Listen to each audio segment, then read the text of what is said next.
Well, staying with that story, a headline in the Sunday Nation detailing an alleged lockout of Deputy President William Ruto from his official residence in Mombasa and the arrest of Moses Kuria on Friday are expected to headline political meetings today, as the DP is currently in Narok at a function where speakers are demanding that he be respected. The Gatundu South MP, together with the DP, are later expected to headline a meeting in Soy constituency in Uasin Gishu County. Now, we join our political affairs reporter Kennedy Mureithi as promised for what to expect. Kennedy, what do we expect to come out of these two meetings, the one in Narok and the one in Soy constituency? To you, Olive, there in studio. And one of the things that we've actually established until this particular time, as we are in contact with our reporter George Sayage in Narok, and he says that the Deputy President is currently speaking, and what he has already spoken to is the fact that the BBI meetings that are being organized around the country are already causing some panic, and they are not very good for this country actually economically. And one of the things that Sayage tells me the Deputy President has spoken about is that he is of the view that there is no specific politician who is against the Building Bridges report, as is at this particular time. And these meetings that are being organized in reference to that was organized in Kisii are just a waste of public funds. And the Deputy President has reiterated his message that he has been preaching in the last 2 days since the meeting was organized. And he is of the opinion that we are spending money that we already do not have as a country. And if we do continue in this trajectory of having these meetings in different parts of the country, then we are setting up the country for failure economically. One of the things that the Deputy President has actually brought out very keenly is the fact that he is saying that these meetings are just another scheme by the opposition leader Raila Odinga to reinvent himself ahead of the 2022 race, whereby already we do know that the Deputy President has already declared his interest in this particular election, but the former Prime Minister and the ODM leader has not been very forthright about this matter.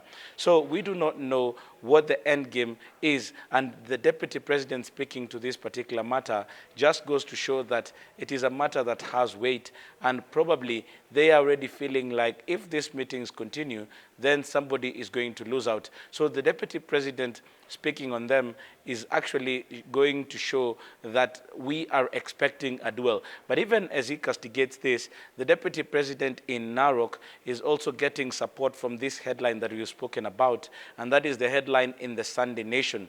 And there are people who already believe that this is a narrative that has been set up. Most of the speakers who have been speaking in Narok, as Sayage has been able to tell us, is that they are saying that it is quite humiliating for the Deputy President to be taken the way he is being taken at this particular time. One of the members of parliament who stood to speak, that is Sankok, the nominated member of parliament, says that the Deputy President should actually not even be worried by such headlines because they are ready to host him in their homes until 2022. So it is not a matter that they are very much worried about, but it is a message that we are going to see being carried across the day, because immediately the Deputy President and some of the members of parliament whom he is with in Narok are going to finish with that function.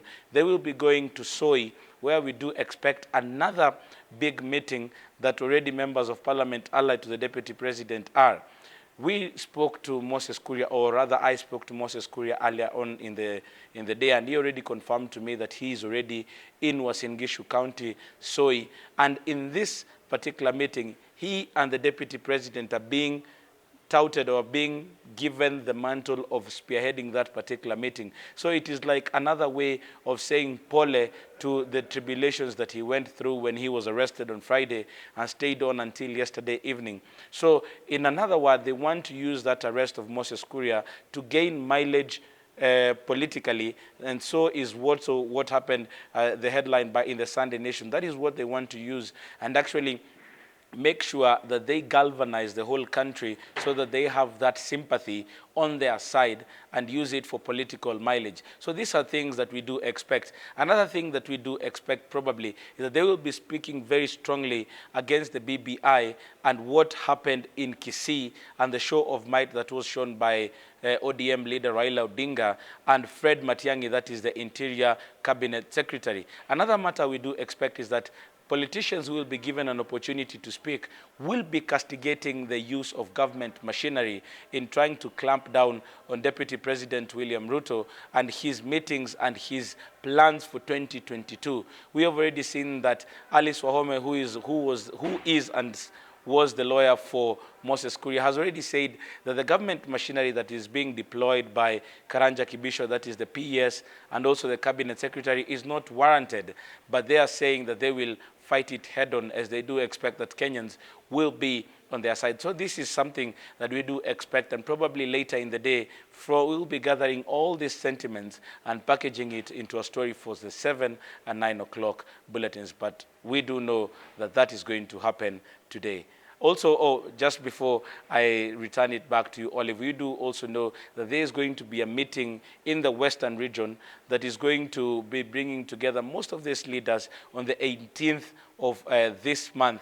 But already there has been so serious opposition to that particular meeting, as there are those who feel like that particular meeting is to install Wycliffe Oparanya as the Luya spokesperson. So Bungoma Senator Moses Wetangula and ANC party leader Musalia Mudavadi have been very much against that particular meeting. And we do expect that also there are sentiments that are going to be for and anti-BBI this particular day. So we are keeping an watch on the politics of the day, and we'll be giving you a story later in the day. Back to you, Olive.